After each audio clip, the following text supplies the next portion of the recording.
जय हिंद साथियों, मैं ऋषभ सर स्वागत करता हूं आप सभी का यूट्यूब चैनल पे। चलिए आज हम फ्रेंच रिवैल्यूएशन के बारे में कुछ पढ़ेंगे। French revaluation class 9th NCERT की पहले चैप्टर है, तो बेहतरीन है और बेहतरीन तरीके से पढ़ेंगे।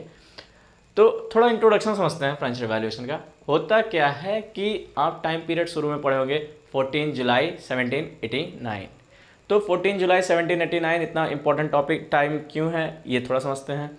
क्या होता है, उस दिन कुछ ऐसा रूमर उड़ता है पेरिस शहर में कि राजा ने सेना भेज दी है उन लोगों को मारने के लिए जो राजा के खिलाफ हैं।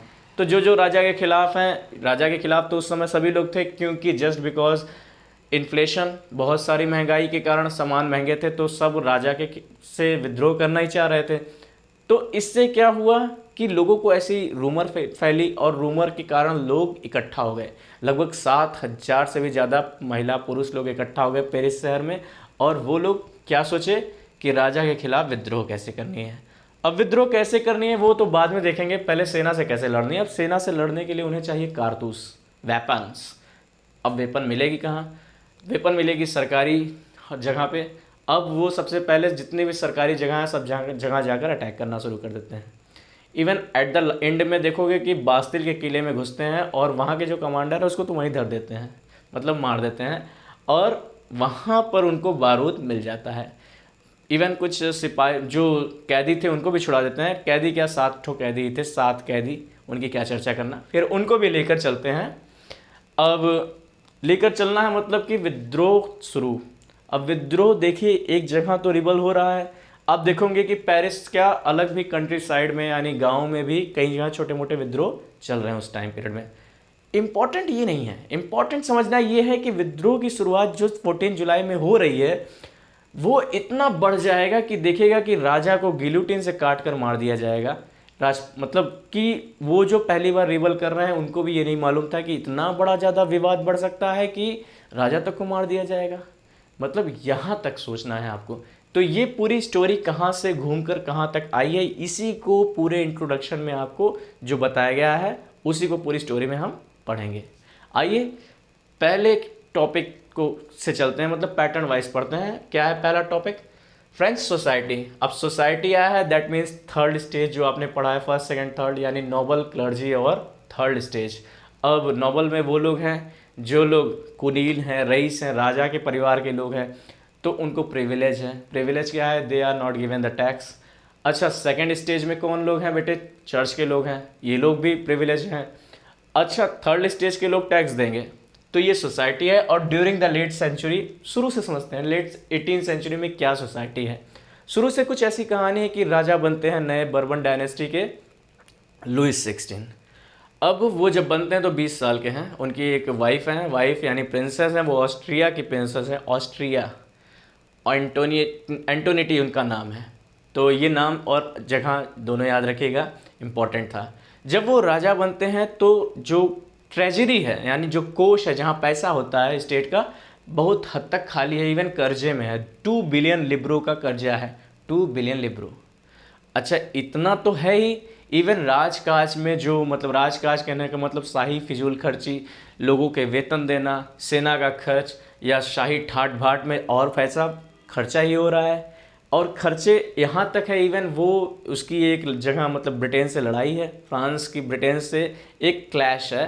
अब ब्रिटेन की अमेरिका में कॉलोनी है, तो वो अमेरिका को इंडिपेंडेंट कराने के लिए फ्रांस फाइनेंस कर रहा है। तो फ्रांस फाइनेंस करेगा, इवन ब्रिटेन को हरा भी देगा, जिस बात की उसे खुशी है। लेकिन इस बात का दुख रहेगा उसको कि उसको हराने के चक्कर में उसका कर्जा और बढ़ गया। यानी पहले से ही 2 बिलियन लिब्रो था, वो 3 बिलियन लिब्रो हो गया। अब इतना बड़ा कर्ज, कर्ज तो कर्ज, जो कर्ज देने वाले लोग हैं वो लोग 10% के रेट पे इंटरेस्ट रेट लेना चाहते हैं कि नहीं, हमको पहले पैसा वापस करिए। अब जब स्टेट का बजट आएगा, स्टेट के बजट में ज़्यादा से ज़्यादा पैसा बेटे कर्ज में ही चला जाएगा। कर्ज की अदायगी में बहुत ज़्यादा पैसा चला जाएगा। अब स्टेट के पास पैसा कहाँ से आ रहा? थर्ड स्टेट से आ रहा।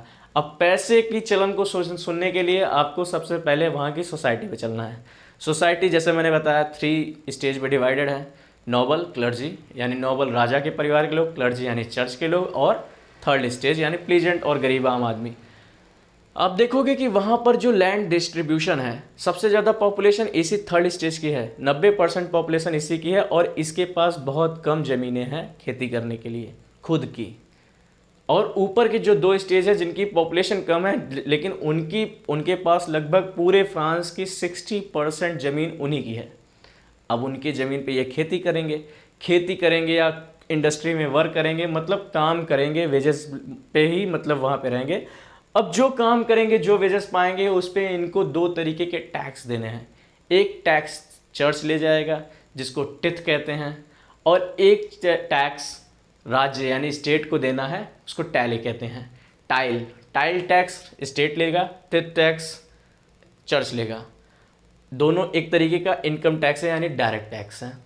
डायरेक्ट टैक्स होता तो था उस समय, डायरेक्ट टैक्स के अलावा भी वहाँ पर टैक्स था, जैसे कि कुछ टैक्स है इनडायरेक्ट टैक्स।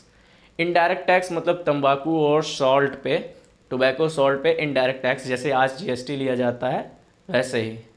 कहानी एकदम मज़ेदार है, आराम से सुनिएगा, बहुत जल्दी तो नहीं सुना रहे। तो कुछ ऐसे ही थी, ठीक। ये फ्रांस की सोसाइटी की कंडीशन है उस समय की। खूब मन से मेहनत से पढ़िएगा साथी, आपके पाँव का कांटा आप ही से निकलेगा। तो आगे चलते हैं।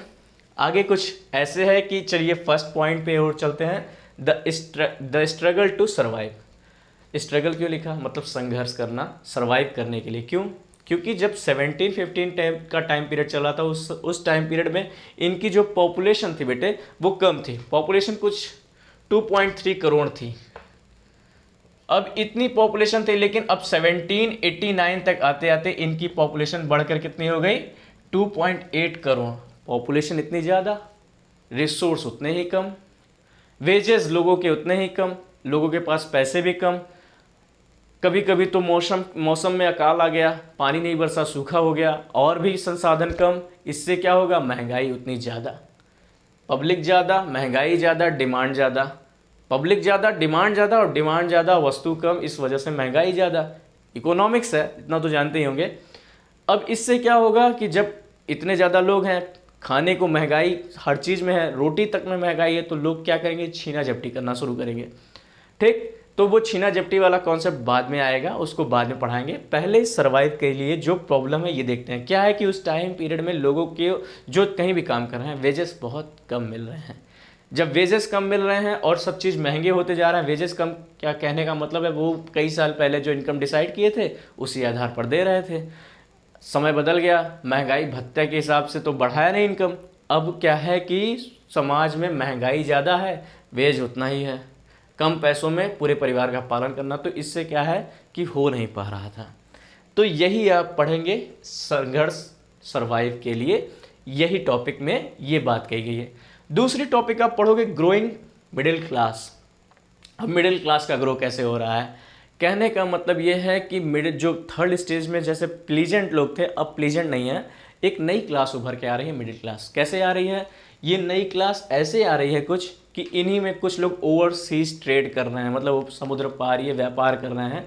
अब व्यापार कुछ ऐसे कर रहे हैं कि ऊन, रेशम, तो इससे मुनाफा बहुत कमा रहे हैं।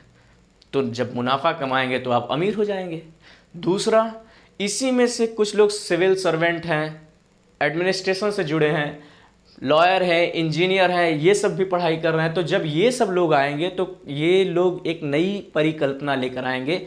तो इन्वेजिंग का मतलब परिकल्पना, यानी एक तरीके की कल्पना। कल्पना क्या है, इन टू प्रिविलेज, प्रिविलेज को ख़त्म करना है। प्रिविलेज क्या है आपको तुम पता ही है, बाय बर्थ उनको टैक्स नहीं देना है, उनको टैक्स लेना है, ये सारी प्रिविलेज हैं, इसको ख़त्म करने की बात करेंगे। Just because each and every people are equal, society में तो सब लोग को भगवान ने इक्वल बनाया, तो इक्वली क्यों नहीं ट्रीट किए जा रहे हैं। अब यहाँ पर क्या होगा कि एक फ़िलासफ़र, एक क्या कई फ़िलासफ़र हैं, जैसे कि एक जॉन लॉकी की आप फ़िलासफ़ी पढ़ेंगे, ट्रीटी ऑफ गवर्नमेंट, उसमें आप कह रहे हैं, उसमें उन्होंने बात कही है, एक बहुत बेहतरीन बात कही है कि राजा कोई देवता नहीं है, मतलब कोई देवी शक्ति नहीं है, और उसको ये कोई निरंकुश उरंकुश उसको होने की ज़रूरत नहीं है, कोई देवता होता नहीं है। तो पहली कॉन्सेप्ट जॉन लॉकी ने अपनी ही किताब में दे दी। तो लोगों के पास ये मैसेज पहुंचा कि नहीं, राजा जो हम सोच रहे हैं कि भगवान है, कुछ भी कर सकते हैं, नहीं, भगवान है, कुछ नहीं करेंगे, ये क्या है, ये भी हमारी हित के लिए कार्य कर रहे हैं। अच्छा, दूसरे फिलोसफर हैं रूसो ने बहुत अच्छी बात कही कि राजा का प्रजा के बीच एक सामाजिक अनुबंध है, मतलब एक सोशल बॉन्डिंग है। बॉन्डिंग कुछ ऐसी है कि राजा को प्रजा की हित पे काम करना चाहिए। आप देखेंगे मॉन्टेस्क्यू एक आदमी है, उन्होंने जो फिलॉसफी दी है, जब अमेरिका इंडिपेंडेंट होता है तो वो उसकी फ़िलॉसफी को वहाँ अप्लाई कर देता है।